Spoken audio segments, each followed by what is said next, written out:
Les podcasts du Figaro. Une chose, moi, qui m'a frappé et qui me frappe chaque fois, c'est que les gens meurent quand ils sont prêts à mourir.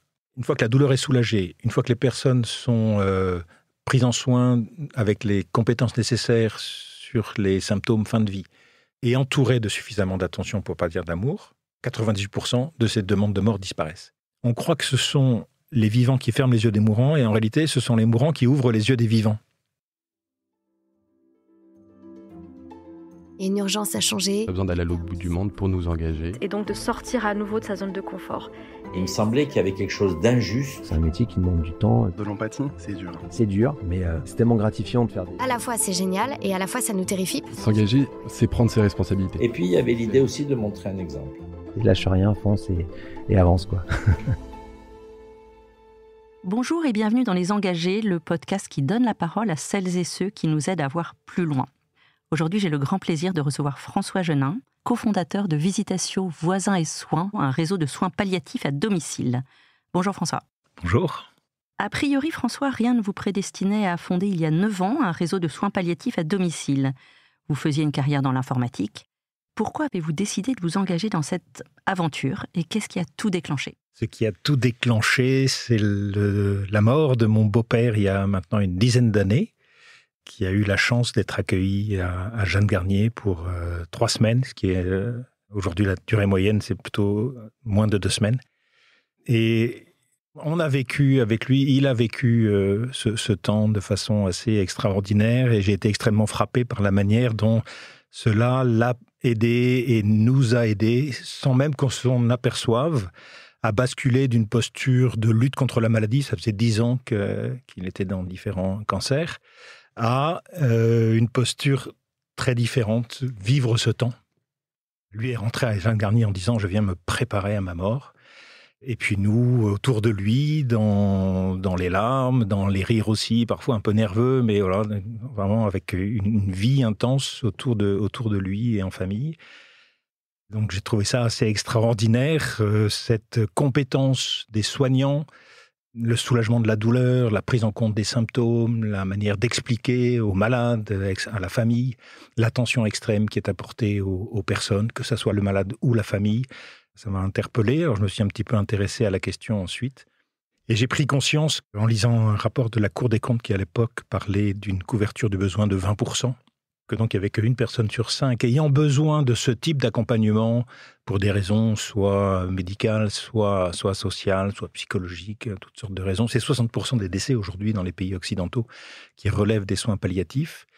Et j'avais l'habitude dans mon métier de regarder ce qui se passait à l'étranger, donc j'ai grenouillé sur Internet jusqu'à repérer un modèle qui a vu le jour en Inde.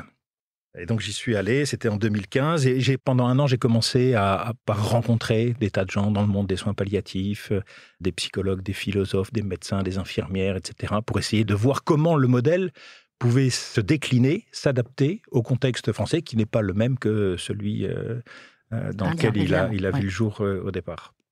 J'ai croisé quelqu'un qui sortait d'une expérience de 5 années comme directeur général de l'une des plus grosses sociétés en France de santé à domicile, c'est-à-dire les gens qui livrent les lits, l'oxygène, les pompes, etc., pour que les soignants puissent agir.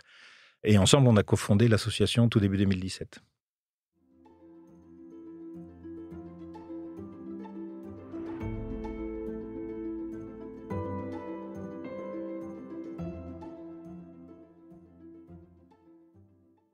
C'est une dynamique d'équipe très locale, au niveau du quartier ou à la campagne, au niveau de quelques villages alentours. Une équipe, ce sont 7 bénévoles en moyenne, qui s'engagent chacun pour une demi-journée par semaine, une demi-journée de médecin, une journée d'infirmière et du temps de psychologue à la vacation, en général de 2-3 heures par semaine. Et une équipe comme celle-là, donc avec une composante sociale par la présence des bénévoles, qui est extrêmement importante, une équipe comme celle-là accompagne en parallèle 5 personnes. Durée moyenne d'accompagnement 3 mois, donc ça représente une 20aine de personnes par an.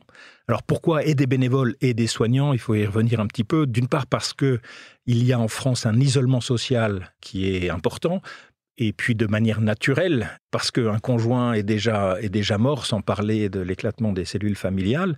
plus de la moitié des personnes concernées vivent seules. Et il faut se représenter ce que signifie lorsque l'oncologue vient de vous dire il vous reste quelques mois ou quelques semaines à vivre, rentrer seul chez soi quand on est jeune ou bien quand on a entre 70 et 100 ans aujourd'hui.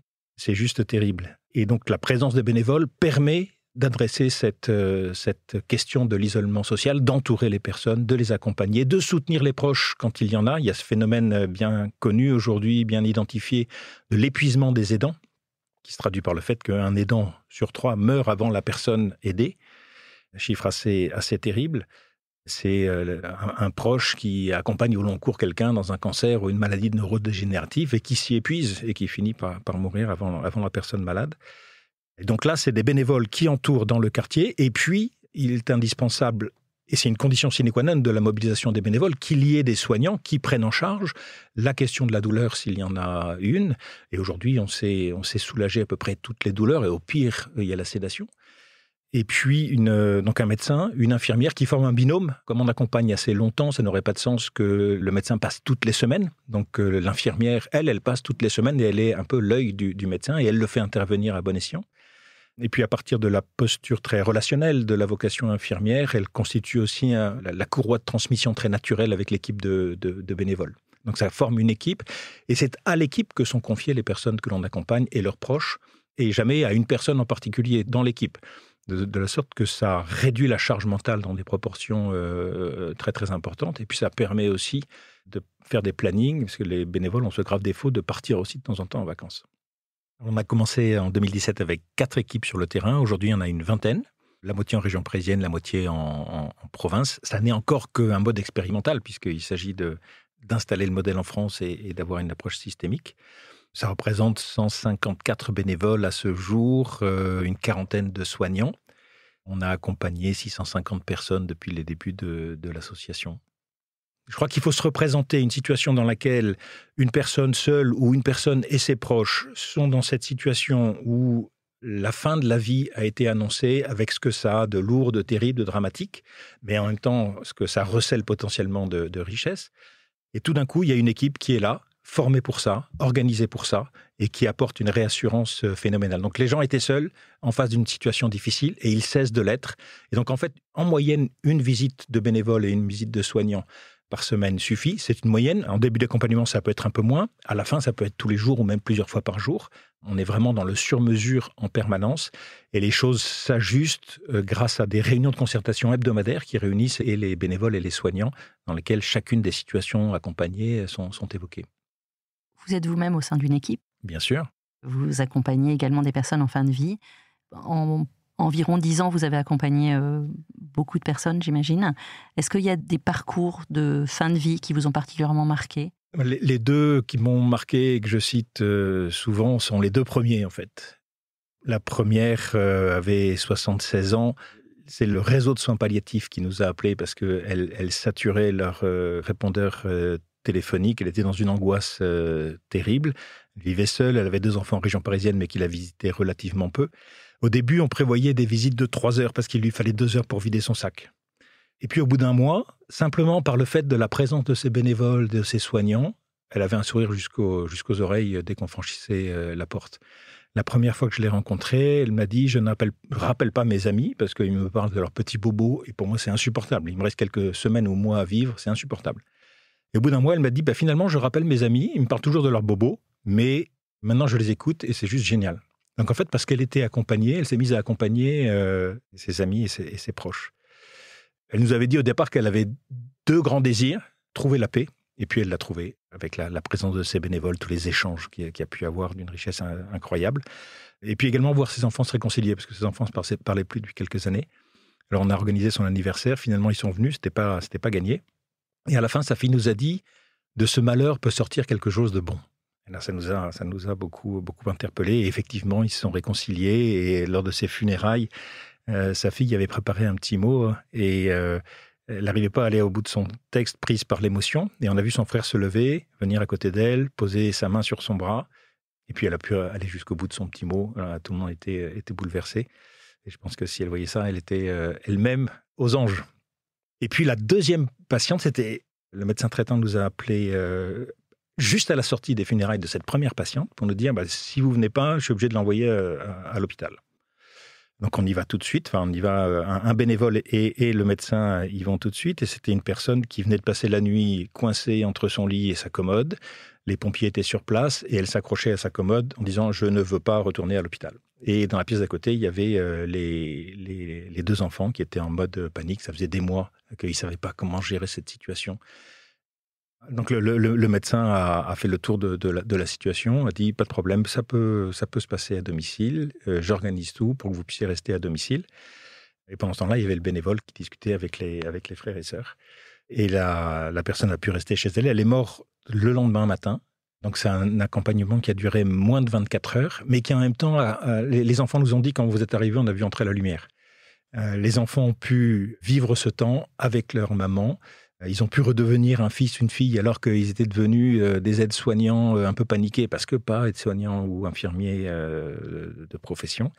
Et ils ont pu vivre ce temps en famille. Donc même un accompagnement très court a illustré cette réalité que la présence d'une équipe, du quartier qui est là, pour ça, formé et engagé pour ça, change la donne, quelle que soit un peu la configuration.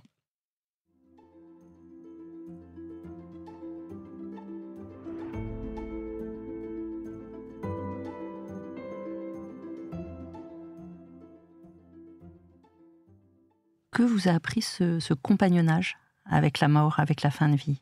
Alors, déjà, une chose moi, qui m'a frappé et qui me frappe chaque fois, c'est que les gens meurent quand ils sont prêts à mourir. Et donc, ce qui, je trouve, pose une lourde question dans les débats actuels sur la fin de vie, c'est que on va soumettre les gens à la tentation de ne pas aller jusqu'à l'accomplissement de leur vie. Quand ils sont prêts à mourir, on le voit sur leur visage. Et souvent, on se dit, demain, il est mort. Et voilà, parce qu'il s'est passé quelque chose. Il y a eu un cheminement. Soit ils attendaient la venue de quelqu'un, soit eux-mêmes avaient quelque chose à régler qui n'était pas réglé. Soit ils attendent que leurs proches soient prêts. C'est impressionnant de voir à quel point ça n'est pas le corps qui lâche. C'est l'esprit qui domine la matière, là. Et moi, j'ai l'impression de voir les gens se lever et partir, quoi. Et donc, il y a un philosophe, Damien Leguet, qui dit la fin de la vie, c'est un parachèvement. Donc, il y a une sorte d'accomplissement, une plénitude de la vie dans sa dimension humaine qui suppose de faire ce chemin, même s'il n'est pas facile, mais qui contient des richesses incroyables. Et puis, la deuxième chose qui nous scotche tous et qui explique, je pense, l'engagement des bénévoles comme des soignants, c'est les mots là d'un proche aidant cité par un médecin suisse qui dit « On croit que ce sont les vivants qui ferment les yeux des mourants, et en réalité, ce sont les mourants qui ouvrent les yeux des vivants. » Et ça illustre bien cette réalité qu'on vit au quotidien, que tous les aspects un peu superficiels de nos vies tombent de la table progressivement pendant ce temps, et que ne reste que l'essentiel. Et donc, c'est extraordinaire. Au fil de ces années, est-ce que vous avez appris des choses sur la manière d'aider les personnes en fin de vie? Est-ce qu'il y a une expérience, ou est-ce que chaque bénévole peut aller vers une personne en fin de vie pour l'aider et l'accompagner? D'abord, il y a une formation de ces bénévoles qui ne pèse, entre guillemets, que 5 journées, mais qu'on prend soin d'étaler sur 3 mois, de façon à ce que ce cheminement, parce que forcément, ça interroge notre propre rapport à la mort et à notre propre mort, et il faut commencer à être à l'aise avec cette réalité au point de pouvoir envisager de s'asseoir à côté de quelqu'un pour qui ça n'est plus une considération intellectuelle, mais une réalité qui s'approche. Et pendant cette formation, il y a les bénévoles réfléchissent, est-ce que ça m'intéresse ou est-ce que je suis vraiment fait pour ça? Donc il y en a 25% qui disent en fin de parcours, en fait le sujet est passionnant, mais c'est pas là que je vais m'engager. Puis il y en a 75% qui s'engagent avec joie. Et puis ils rencontrent également un psychologue pour aider à cette réflexion et à ce discernement. Chaque accompagnement est cousu sur mesure. Et chaque visite est également du sur-mesure, où il faut être attentif. Où est-ce qu'on est la personne? On marche à côté de la personne, on ne leur dit pas où il faut aller. On est là. Ça permet aux personnes de parler souvent avec les bénévoles de choses qu'il est plus difficile d'aborder avec les proches. La question de la mort, c'est extraordinaire de pouvoir en parler avec ses proches, mais ce n'est pas si facile. Donc souvent, ça commence avec les bénévoles. Donc, être très, très attentif. Parfois, il s'agit simplement, pendant la visite, d'essayer de lui changer les idées, parce qu'on sent que c'est trop lourd. Puis parfois, il faut accepter de s'aventurer avec elle dans des questions plus essentielles. Donc voilà, on marche à côté d'eux et on accueille ce qu'ils vivent. On est un peu leur sparring partner pour avancer sur ce chemin jusqu'à ce moment où ils vont être prêts à partir. Est-ce que vous comprenez pourquoi notre société a autant peur de la mort ? Parce qu'on a versé dans une société très individualiste, dans laquelle la performance est regardée comme première d'une certaine manière, en vue d'une consommation, et que donc les questions essentielles, les questions relationnelles sont passées un petit peu au second plan, les questions existentielles aussi, pourquoi on est là, et où est-ce qu'on va après la mort. C'est un peu frappant de constater que dans tous ces débats sur la fin de vie, on parle de la fin de la vie, mais on soulève jamais la question de la nature de la mort. Et ça, les personnes qui meurent se posent la question, est-ce que derrière c'est le néant? Est-ce que c'est autre chose? C'est quoi? Est-ce que je suis à l'aise avec ce que ça peut être? Est-ce que je suis à l'aise avec l'idée du néant pour ceux qui sont non-croyants? Est-ce que je me sens prêt à me laisser transpercer par la lumière pour ceux qui sont croyants? Toutes ces questions, elles ont été progressivement évacuées, et c'est l'une des qualité de ce modèle d'approche de l'accompagnement des personnes en fin de vie à domicile que de ramener la question de la mort dans le champ de la vie, dans le champ de la vie de la cité, dans le champ de la vie des bénévoles, de faire en sorte que les voisins, les amis puissent de nouveau pointer le bout de leur nez parce que si l'équipe est là, ils n'ont plus à porter la situation et donc ils se rendent disponibles très volontiers. Ça ramène la question de la mort avec tout ce que ça a de mystérieux, mais également la manière dont elle nous convoque à l'essentiel, parce que toutes les choses superficielles disparaissent et n'ont plus d'importance. Ça ramène toutes ces questions dans le champ de la vie des hommes, et c'est une très bonne chose.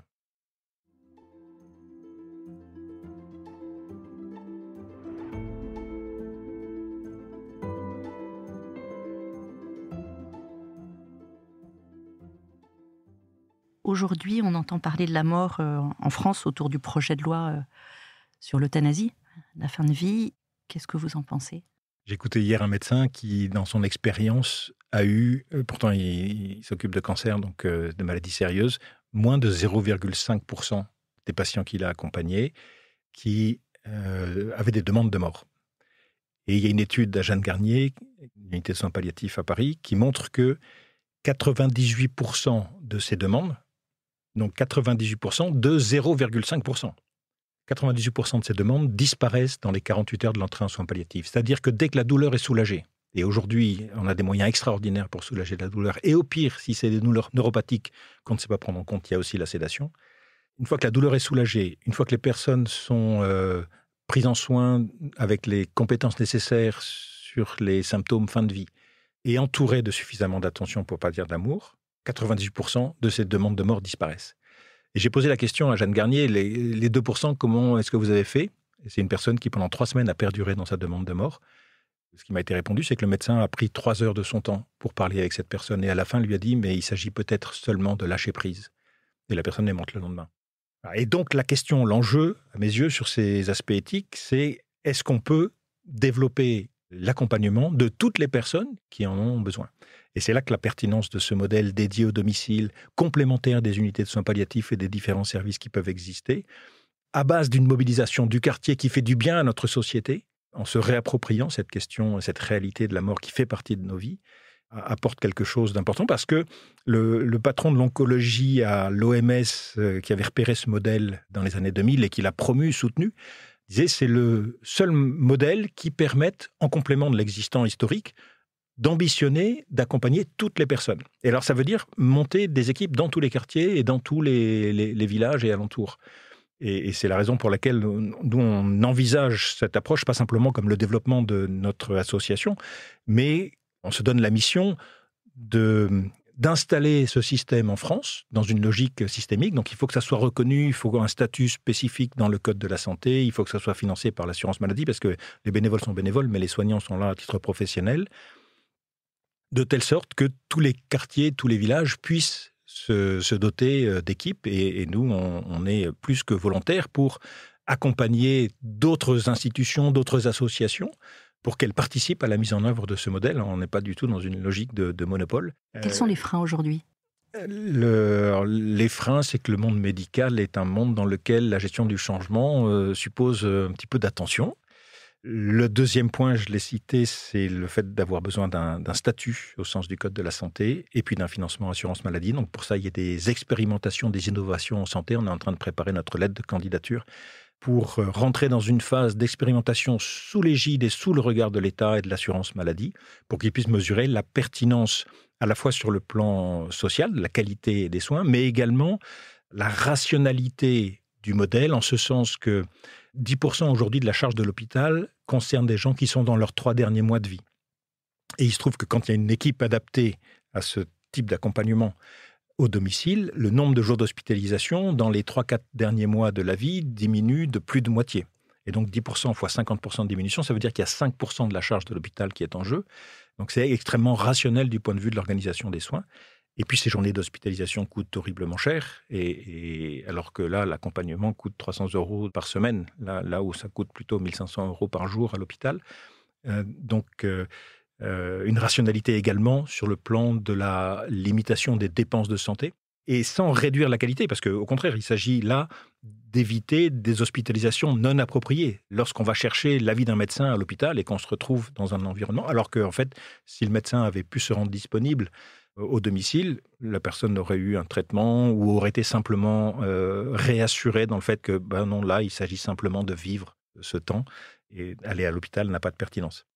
Est-ce que le modèle ne risque pas de se heurter à un manque de médecins ? Alors j'ai envie de répondre en commençant par les bénévoles. Les bénévoles, c'est la chose facile dans cette logique-là, probablement à cause de ce côté essentiel de ce temps dont j'ai parlé, et également la dimension très locale. Les gens s'engagent pour accompagner des personnes vulnérables dans leur quartier. Pour ce qui concerne les médecins, c'est une réalité un petit peu plus difficile. On connaît tous la démographie médicale aujourd'hui. On a un modèle qui est très souple et très adapté à cette situation, en ce sens que les médecins nous rejoignent pour 1 journée par semaine, et ça permet de trouver soit de jeunes retraités qui ont envie de continuer à s'engager et à dispenser leur art médical dans quelque chose d'un petit peu différent, mais qui a du sens, énormément de sens à leurs yeux, en équipe, soit des médecins qui travaillaient à temps partiel à l'hôpital et qui, intéressés par cette dynamique, nous rejoignent en augmentant un petit peu leur temps d'activité, soit des médecins libéraux qui, là aussi, sont forcément intéressés et volontaires, et intéressés à consacrer 1 journée de leur semaine en cabinet à cette activité, une fois encore en équipe. Merci beaucoup François. J'en viens à la question traditionnelle des engagés. Si vous étiez à ma place, quel engagé inviteriez-vous ? Il y a une suite assez naturelle. Une fois qu'on a accompagné les personnes dans la fin de leur vie ou les proches, et on passe autant de temps avec les proches qu'avec les personnes malades, la question qui suit, c'est celle du deuil.